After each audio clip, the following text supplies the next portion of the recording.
want you to really make progress.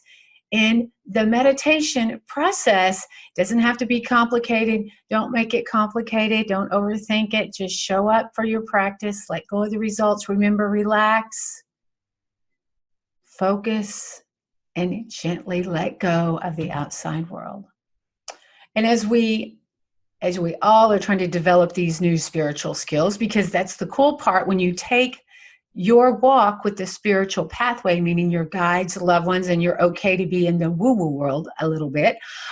It's good to remember the why that you really brought you.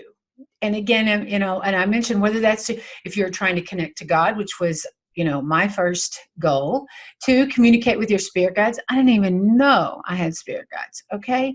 I knew my loved ones were in spirit, but I didn't really know that they could hear me and I could talk to them. So just know that's where I started. Are you ready to connect with your spirit guides, angels, and loved ones? I'll show you how in my 2-part free Spirit Pathway workshop. You'll learn how to access healing wisdom, messages, support, and love waiting for you. Sign up today.